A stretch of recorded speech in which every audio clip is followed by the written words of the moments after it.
Bonjour à tous, on se retrouve pour une nouvelle chronique d'histoire. Aujourd'hui, nous allons parler du musée d'Orsay. Le musée d'Orsay, c'est une ancienne gare à la base et on va donc s'intéresser aux origines, ensuite à son évolution et enfin sa transformation en un musée. On peut savoir que c'est dans le centre de Paris et aussi surtout à côté du musée de la Légion d'honneur.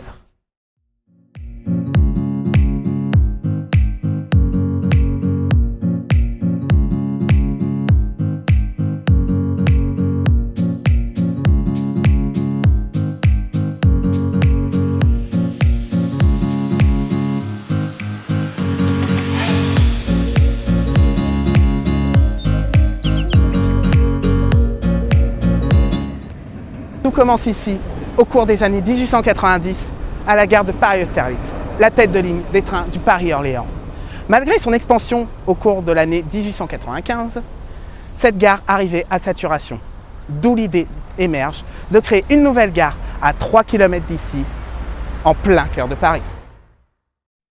Austerlitz a connu déjà énormément de flux de voyageurs et a connu un premier agrandissement en 1895 et c'est ce qui explique alors que le PO s'est remis en question pour relier Austerlitz à Orsay et prévoyait seulement 30 millions de francs. Il fallait longer la Seine sur 3650 mètres et il fallait alors construire des galeries sous le bâtiment de l'administration du Paris-Orléans. Le 2 avril 1897, c'est une convention signée avec la compagnie du Paris-Orléans pour la cession des terrains de la Cour des comptes pour 10,5 milliards de francs actée le 13 novembre 1897. En novembre 1897 également, la ligne fut reconnue d'utilité publique. Cette gare a eu également les premières études du bâtiment voyageur avec un hall, des ascenseurs, des escaliers, mais aussi un hôtel particulier. La gare est composée de 10 voies à quai et 5 voies de garage qui pouvaient desservir à la fois de la banlieue et des grandes lignes au cœur de Paris. Les fondations de la gare furent terminées en 1889, mais ce qu'il faut retenir avant,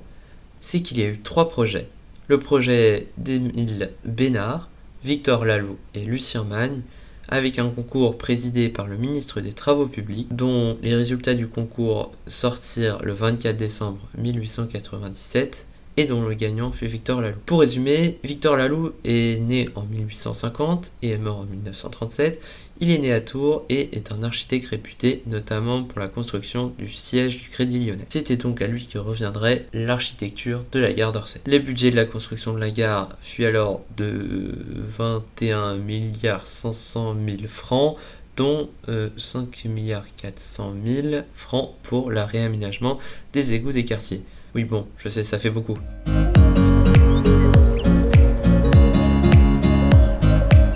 En 1900, la gare ouvre officiellement.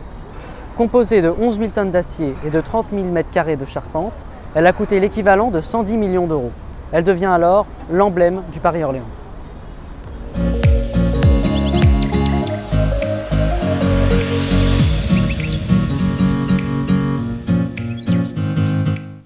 La gare d'Orsay est construite à l'occasion de l'exposition universelle de 1900. 15 voies sont prévues. La voie 1, 3, 5, 6 et 7 sont prévues pour la banlieue et les grandes lignes. La voie 2, 4, 5, 6 et 7, quant à elles, sont prévues uniquement pour le départ grande ligne. Le 14 juillet 1900, le tronçon Orsay-Austerlitz est inauguré par la compagnie du Paris-Orléans.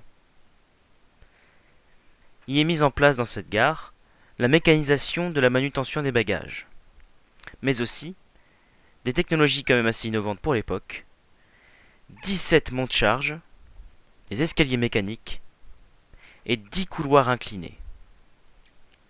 Un tunnel est mis en place pour éviter la pollution et les fumées nocives. L'électrification est prévue, qui est utile pour les trains entre Austerlitz et Orsay, pour les signaux et l'éclairage de la gare. Le 8 juillet 1898, un contrat est signé avec la société Thomson Houston. L'utilisation des trains surnommés boîte à sel Bobo, BOBO, qui sont des locomotives à cabine centrale circulant à la vitesse de 50 km/h, reliant Austerlitz à Orsay en 7 minutes.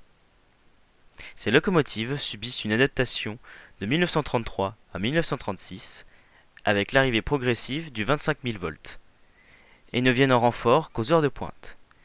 Elles sont utilisées jusqu'en 1969. Mais comment rentabiliser la gare? On fait appel, pour cela, aux propriétaires des grands magasins du Louvre, également propriétaire de l'hôtel Terminus à Saint-Lazare, qui installera ses hôtels à la gare d'Orsay. Pour des raisons techniques et politiques, la gare d'Orsay ne fait progressivement que du trafic de banlieue. Celle-ci ferme en janvier 1973.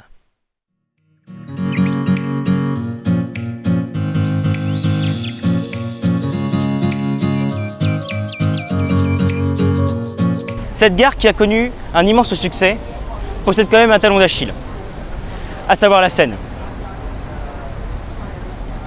On se retrouve sur cette troisième partie sur les difficultés que la gare d'Orsay a pu connaître. En janvier 1910, c'est la crue de la Seine qui provoque des inondations et interrompt toutes les circulations, notamment entre Orsay, Juvisy, Puteaux et Versailles. Celle-ci se reproduit en 1956. Ce sont des Z23100 qui circulent avec près de 150 trains par jour en trafic de banlieue et près de 60 trains par jour pour les trains grandes lignes. La gare d'Orsay a la particularité de relier pas mal de grandes gares, comme vers Nantes, Bordeaux, Limoges ou encore Toulouse. Celle-ci devient victime de son succès, notamment en 1927. Le trafic de banlieue augmente quant à lui de 15% environ. En 1936, c'est la démocratisation des chemins de fer, et en 1939, le trafic ressemble à celui du RERC aujourd'hui. En 1934, PO Midi exploite Orsay-Cerbère et Orsay-Andeil qui sont les liaisons les plus longues que nous connaissons à cette époque-là. En 1936, avec les congés payés et le Front populaire, c'est près de 40% de réduction sur tous les billets pour les ouvriers. Ce sont surnommés les billets populaires, ce qui provoque alors une augmentation de remplissage et une augmentation de trafic. En 1969, le trafic grand ligne est stoppé à Austerlitz et donc Orsay n'effectue exclusivement plus que du trafic banlieue. C'est donc une adaptation et une modernisation de la gare pour recevoir des flux plus rapides et plus de voyageurs. Rappelons-le, le 1er janvier 1938, c'est la transition de propriété entre Paris-Orléans-Midi et SNCF.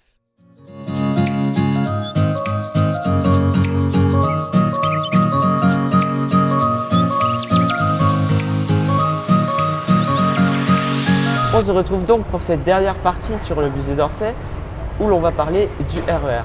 Le prolongement entre Invalides et musée d'Orsay a été acté en 1977 et a été fini en 1979. En 1980, c'est alors le raccordement au réseau de RER et la circulation des premières rames du RERC.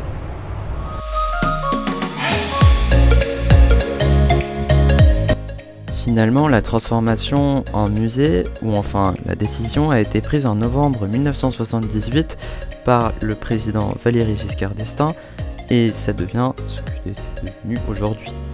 Le musée ouvre alors ses portes en 1986 avec près de 120 000 visiteurs par jour, tandis que la station du musée d'Orsay connaît alors le passage d'environ 300 trains. Pour conclure, le musée d'Orsay a connu diverses transformations, des hôpitaux, des théâtres ou encore des lieux de réunion. On devient nostalgique d'une gare aussi grande en plein Paris, surtout lorsqu'elle a subi autant de transformations. C'est donc la fin de notre chronique d'histoire sur le musée d'Orsay. J'espère que celle-ci vous a plu, que ce format vous a plu.